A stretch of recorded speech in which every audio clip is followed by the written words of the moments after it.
This is Michael Kaplan from the American Guitar Academy, and we have the honor and privilege of being backstage at the Blue Note here with Mr. Charlie Hunter. Thank you, sir. Dude, very much. Thank you. Much appreciated. It's been a long time coming. Pleasure. So, a question first about the actual axe itself. Sure. At what point in your childhood, late childhood, playing career, did you make the switch? Did you say, all right, I'm not going to play six string anymore? Oh. Yeah, how did that come about? Well, I mean, I was a street musician in Europe Right. for about 3 years, and then I went back to the Bay, and I had been listening to lots of Joe Pass and Mhm. banjos and dealing with that. I also played a lot of bass, played a lot of drums, and I was like, man, it'd be cool to have a guitar with an extra note. And I was always just messing around with that stuff. And so in 1989, so I started playing that 7-string, just regular like guitar but with a low A on it. Then I got with Ralph Novak and I made another 7-string which had the fan frets. Right. This would be about 1990, I would imagine, maybe Before 91? the first album. Yeah, Okay. yeah, or maybe 91 probably. Before the Maybe first trio 92, yeah, and so he made me that one, and that was tuned. So that very first trio album is tuned A E A D G D E. Okay. But I still have the pickup is split, Right. and the separate Two bass inputs. and guitar. And then I had the idea of like, this is too. I want more bass. This is too range. easy. But no. I want blah blah blah blah. And Yeah. then I was like, man, can you make me an 8-string? And that was my big mistake because Really? it was just too hard, and, It's and just then too. it's a lot of work. And so then he did, and then I learned how to play it, and then I made that Blue Note record, and I had only been playing that 8-string for not even a year Really? at that point. And I was just like, okay, I just did it as on a lark, because I was still just playing regular bass and regular guitar, and then all of a sudden I had a Blue Note deal, and I had a record deal, and I was just like, oh shit. Now I'm this guy. I have a career now with this. I have to hustle. But through the years, I just was like, okay, well, what does this instrument really want to do? And it's more about the rhythmic counterpoint, and ultimately slowly getting back to the stuff that I grew up listening to from my mom, which was Blues. Mississippi John Right. Hurt and Blind Blake and all the heavies from that time. And so I slowly have evolved the instrument. I played a 7, I played the 8, and then I tuned up a little bit because the bass was too wobbly, Yeah. exactly. So I tuned up to G, so I had this 7, which was like G, C, F, C, F, B flat, D. And I made a number of records on that. I played that for probably 10 years, excuse me. Say that. All the patterns. Oh. Tuning's the same intervals. Yeah. Okay, So all the G, patterns are the C, same. F, C, F, B flat. So it's like the bottom 3 of a bass and the middle 4 of a guitar. So I tuned up a minor. Tune up. Yeah. But everything lays out the same. The relationships are the Right. same. But, then I was making this, I started this relationship with Wes Lamb and Clay Connor, and we started this hybrid guitar company it's in Hillsboro, and we've been doing them for about 5 or 6 years. You're part of the. Yeah, I'm the guy who has done all the R&D with them, and like, okay, since I've been doing this for 30 years now, we're gonna figure out which scale lengths work with which tuning, and we're gonna take all the bugs out because they have the facility with the CNC machine.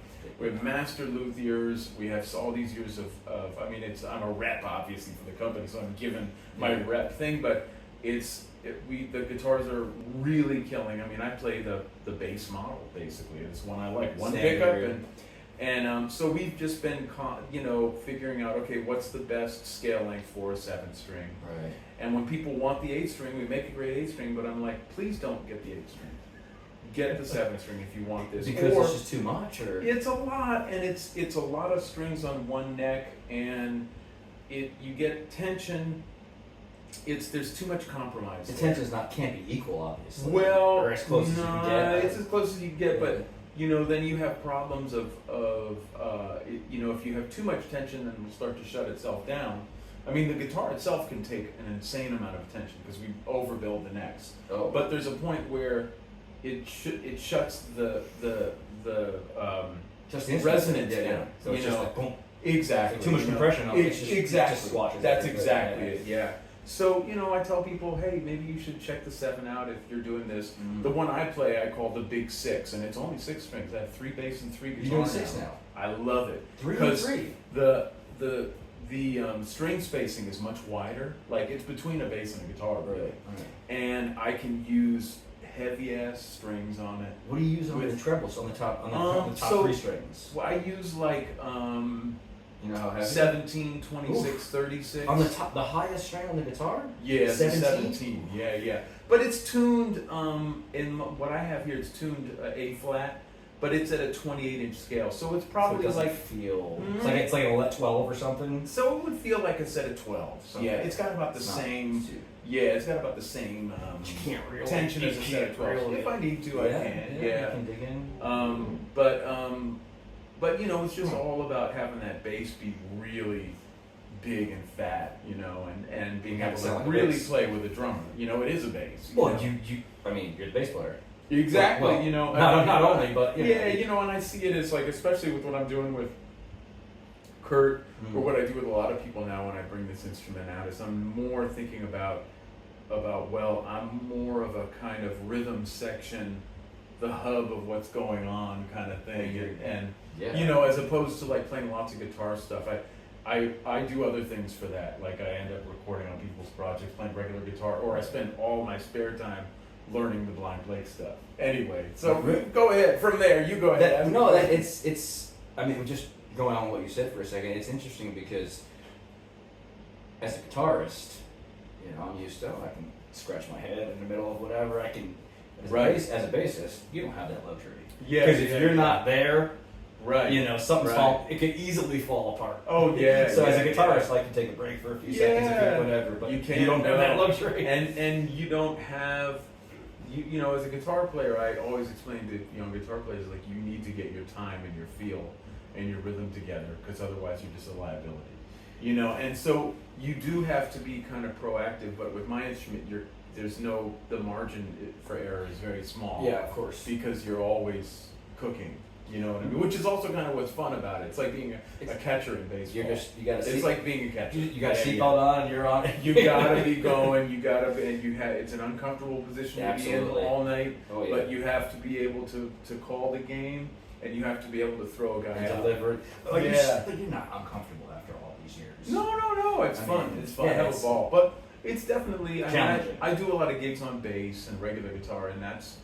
Does that become like ridiculously easy? Well, I don't know if easy is the right term, but it's definitely more of a linear thing, and it frees your mind up to, you can be a little more reactive to stuff. Are you limited with reaction because of the nature of what you're doing, and in an improvisational setting, you hear something, you want to go for it, but you just know it might not happen because you're trying to do something else at the same time? Well, not anymore, because I don't think of it as anything but what it is and what it does. Right. And the longer I play it, the better it gets, which is kind of great. I mean, I'm 57 now, I've been doing this a long time, and it's finally come to the point where I feel like 10 years ago, I feel like, I'm okay.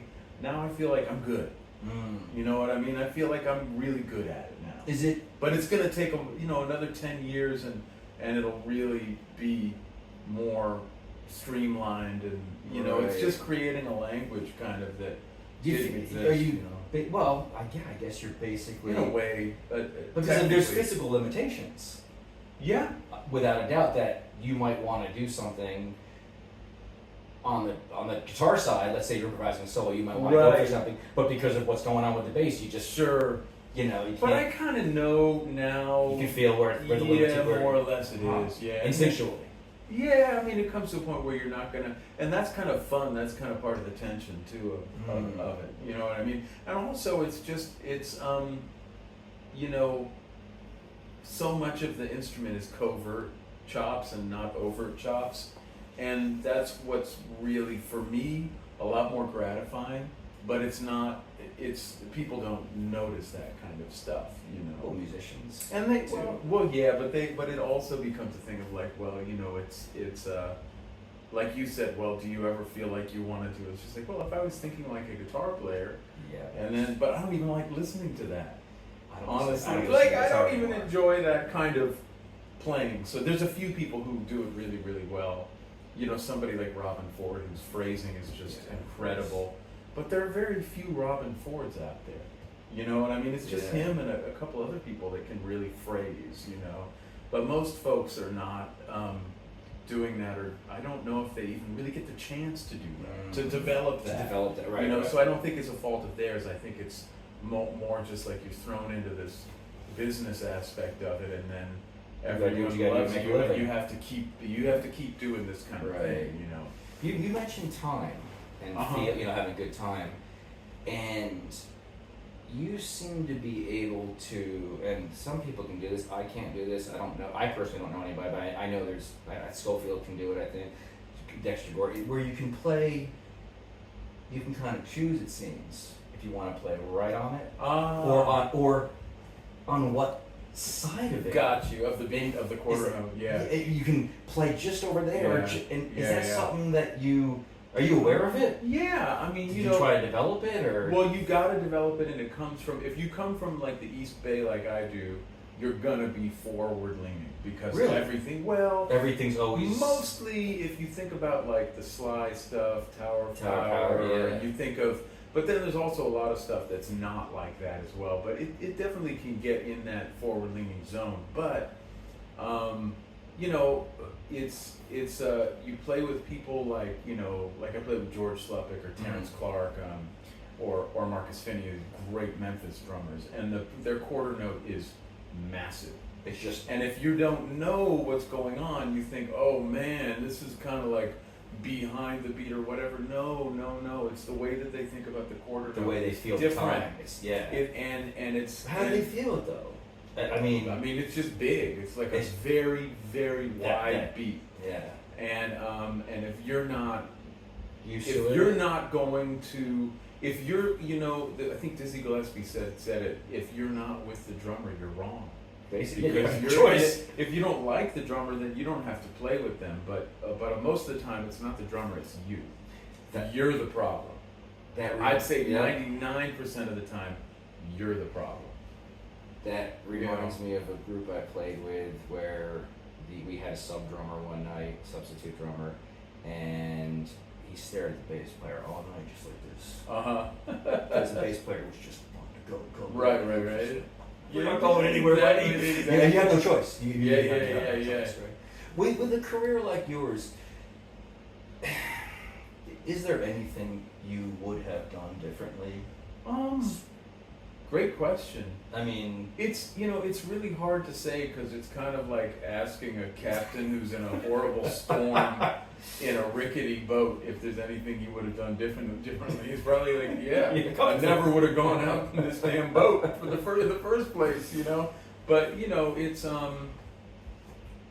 I think that youth is wasted on the young, and I think you're just out there, and I don't know what you can do differently. I think a lot of the only thing I think I have good instincts, but that I don't always listen to that, and I always move on, but I move on later than I probably should have from something. Gotcha. You know what I mean? Staying with something a little longer than everybody longer does than you should, But I'm just, man, whatever it is, it's just an honor to be able to wake up and feel like I've done some work, but there's a lot more work to do, and I'm grateful for that. Because otherwise, what are you doing? What are you waking up for? You're just yelling at the TV. Are there things on the instrument that were hard for you or continue to be difficult for you? Not really. I don't mean that in a unhumble way, but it's I'll get asked to do some things for friends, like, oh, can you play this jazz stuff? Okay. Like, it's not, I am versed in that, and I feel grateful to have learned a lot of music that way, because it's kind of the best way to learn music, but I don't know if I have an affinity for playing that very straight ahead stuff, you're saying? Or not even straight ahead, but just like this more complex, super complex music that people are playing now. I just don't hear it. It's not something that I like, but I want them to do it. Right. I just don't. It's not your It's thing, not for right. me. But it's the thing that I do, like I said, it's what interests me, and it's really kind of like technically difficult, I guess, in a way that if I really wanted to learn, and I've had to do these things where I have to learn a lot of stuff that's not my thing because I have to do it for somebody's record, like shredding I've done before and stuff, and it's just like you can do it, right. But the stuff that I think is the hardest on the instrument is the Blind Blake stuff that I've been taking apart for the last 2 years. Music that's 100 years old. Yeah, that's a man who's one guy, one of the best players ever, and that's even before he starts singing. You know what I mean? And doing it at the same time, and it's more about the power behind something, like emotional power. Yeah, I mean, if you and also like the lineage and the reality that you're bringing and the message you're bringing to the music. I mean. Sure, there's probably a ton of tenor saxophonists out there that can play the most advanced stuff, but somebody I got lucky enough to play with, J.D. Allen, he could play that stuff, but it's very rare that he would play that stuff because he has so much power in a different line or whatever the technical thing, the narrative that he's putting forth. And so I think that's more to me. I can hear John Lee Hooker like on an endless loop and be much more fulfilled with that and inspired by that than a lot of more technical stuff. But I feel it's also important to know to be able to get around on the instrument technically and to check out a lot of different techniques, because guitar is really a folk instrument and all folk have their own version of playing. I have a lot of friends that play with that George Benson kind of picking technique. And it just blows my mind. Like Dan Wilson. I don't know if you've checked Dan Wilson out. Brilliant guitar player. And he plays at it just like wow. I mean, I could listen to him play those jazz lines forever. But it's important to have the technical stuff, but it's equally important, especially with guitar players, to really boil your shit down to the lowest common denominator. Can you play 2 and 4 with the drummer and lock with that drummer? Whatever it is. Can you play Freddie Green 2-note chords, 4 beats to the bar? Can you play a Wes Montgomery solo and make it feel like that? Can you make it no. feel like that? And that's what it seems like so much of this technical stuff is very easily come by these days. But it's so like my YouTube friend tells me. Yeah, right. But it's like my friend Bobby Previtt tells me it's it used to be that people were like an inch wide and a mile deep, and now people are striving to be a mile wide and an inch deep. But in defense of the young people coming up now, there's also a lot of pressure on them, which I think is unfair, to accomplish to be the best at all of these things, and they don't get to develop what their narrative is and what their story is and what their experience is that they feel they need to share with the rest of the people in their which generation. probably prevents them from finding their own voice, so to speak. Yeah, I think at some point, and it's, in this day and age, man, it's such an intense time. The background noise for these young people is so intense. I mean, I don't know how far off the reservation, philosophically speaking, you have to go to really to do that. To figure that out. Well, I mean, when I mean, I'm 50. You said you're 57. 57, so yeah. Approximately same same stuff.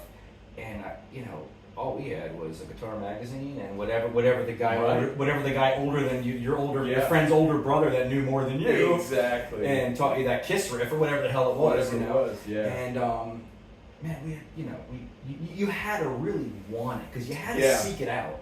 And now with the whole world at your fingertips, it's almost too much. And you had to want it. You had to want it, and I remember getting into fisticuffs with people about certain stuff. Yeah. I mean, you Stevie Wonder, Stevie Ray Vaughan is not as good as Guitar Slim, and I will fight you on that. And of course, it's all meaningless. And you're 16, and who cares? Right. But it meant something because you were putting your flag up. Yeah. And it stood for something. And now it's just another thing that people go to school for, I guess. That people go to. You're primarily. I don't want to say self-taught, but I didn't go to music school. Yeah, I mean, I did. I went to a little community college in Oakland, Laney College, which was actually great. But I just had a job and I was doing gigs. So on the job training, on trial by fire. But I learned a lot, and I played with a lot of people said, "Oh, you didn't go to Berkeley or New School?" I said, "No, but I had a lot of those people in my band. Right. I learned from them. I had them, you know what I mean? Or I played in some of their bands, and I learned stuff from them as well." How'd you get all the? How'd you go from, having the Blue Note contract and all, and then getting, for example, the gig to do D'Angelo stuff or John Mayer or whatever it might be. How do you? It's a slow process, I assume. You just get out there and you play, and then someone will see you, and either they hate it or maybe they like it, and then maybe 5 years later they like it, and and they see you, and and it's great to just to get a call for anything. You know what I mean? Yeah, right. It's not an easy career or an easy industry, and I think anybody that, I'm sure you'll agree, anybody that does this, you wanted to make money, you could have been a lawyer, a doctor, whatever you want to be, but you do this because an assassin. But an assassin. No, and I mean, you do it because you have no choice. It's a calling. Yeah, you have no choice. I mean, what else? This is what you're gonna do. Yeah, I just usually tell people, if you can do anything else, do it. Yeah. Did I read that your mother was a luthier? Yeah, she repaired guitars. She was a repair. Yeah. Like in your house or at a shop? And where I grew up in Berkeley, I mean, we moved a bunch, but mostly I was close to these two guitar stores. One was Subway Guitars, which you may know, Fat Dog's place, and that was like the nexus of all kinds of political, and I mean, me and Michael Franti and Alvin Youngblood Hart and Alex Skolnick all worked there at the same time. And then around the corner, or maybe more like a mile away from there, was Secondhand Guitars, which was called Secondhand, but it was more of the newer guitar shop. And Joe Satriani taught lessons back there. And we all took lessons from Joe. Everyone in the community. You know what I mean? So I was surrounded by guitar, and I didn't even want to play guitar. I wanted to play drums. You're a drummer too, right? I mean, you still play? Yeah. Oh yeah, all the time. Really? You sit down and absolutely. Nice. Because it informs what I do, and I don't want to be a problem for drummers I play with. Right. I don't, and I want to make sure that I'm contributing and being an asset rather than a liability. You know what I mean? So. And you still practice drums? Yeah.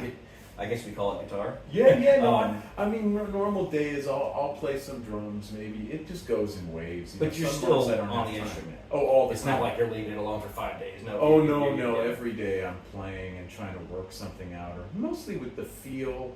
And mostly with, trying to work on the feel stuff. And then I'll spend a couple hours a day on the Blind Blake stuff too. Really? Absolutely. All just by ear, just listen, just breaking it down. Trying to learn how he did what he did, because it's so remarkable. But how do you do that with the separation of the guitar and bass strings? No, I play just acoustic. Oh, you play on regular guitar? Yeah, exactly what he did. Yeah. That's interesting. That I'm not that crazy. That's what I thought you were talking about.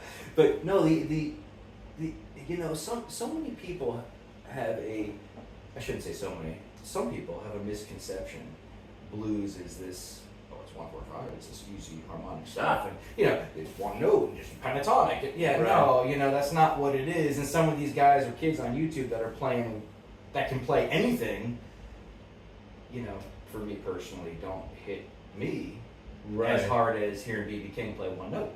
Or Santana, or whoever it might be, it doesn't matter.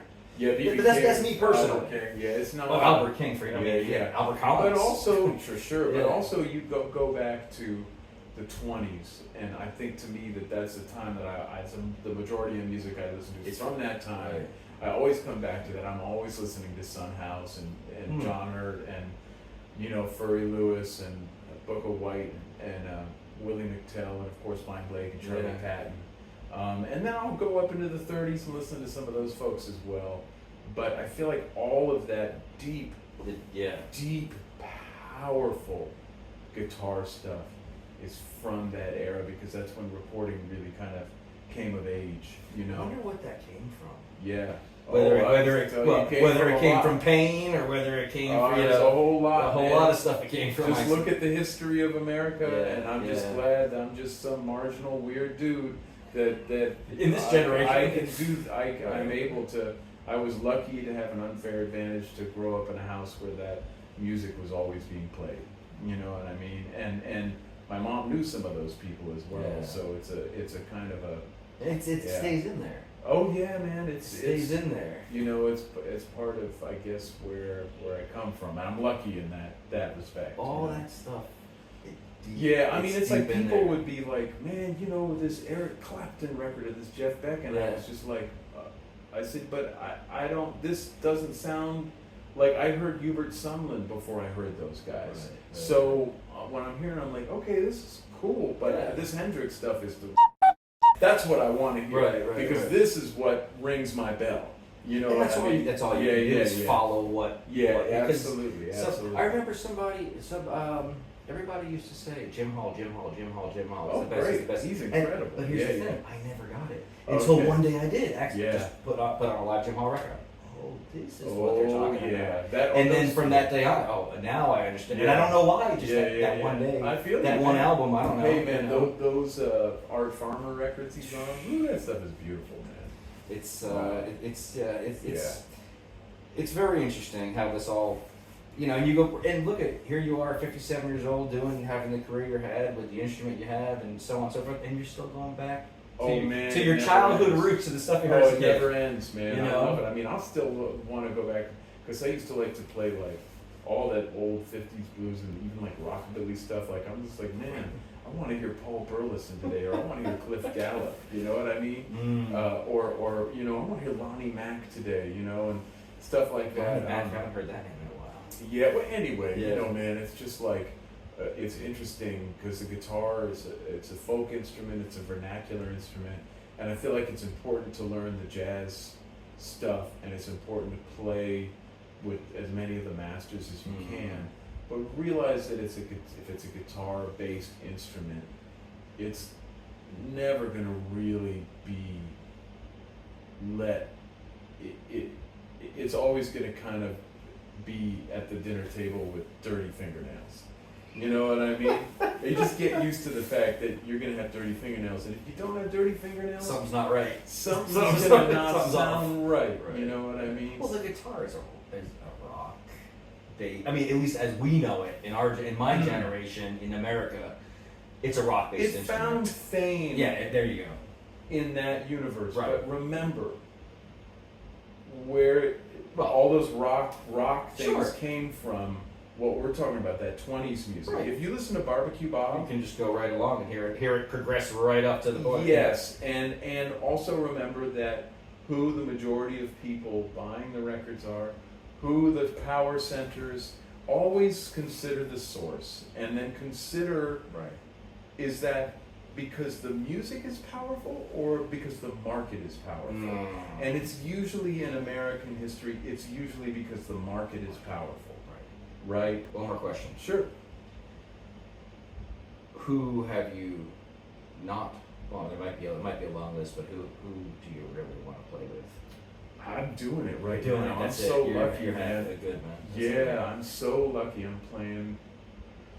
You know, I'm just a ground level dude. You seem to be extremely humble. I know. I just want to play with the ground level folks, man. That's the thing that makes me like. Come on over, we'll play. But you know, like these guys I'm playing with, Kurt, and I'm playing with the Butcher Brown guys and all these guys. I mean, that's the stuff that just. Yeah. I'm always just trying to keep up with everyone. You know what I mean? Yeah, sure. But I feel like I have a good time feel, and I can play the blues. You can hold it down. And I'm a hard worker, and I'm a team player. You know what I mean? And responsible, organized, shows up on time, and all that stuff's important. Yeah. Berkeley, Yeah, exactly. Most of the time. That's great, man. I mean, it's been such a pleasure to meet you, man. I'm telling you, back in I remember exactly where I was when I first heard a song on, I think it was NPR in Miami, and I remember exactly where I was driving when I first heard, and I didn't even know, here's the thing, I went out and bought the Charlie Hunter album and had no idea that there wasn't a bassist. Oh, wow. For the first, like, 6 months. Oh, and then I yeah. turned it on. Oh, wow. I've been listening ever since. Oh, well, so thank it's been you, an man. absolute Hey, pleasure. my pleasure. Thank you so much, man. I really appreciate it. Looking man. forward to seeing the show. My I wish we had pleasure. more time because I got tons of questions, but you have things to do. Follow up online. Follow up online. Once again, this is Michael Kaplan from the American Guitar Academy with Charlie Hunter. Thank you, guys.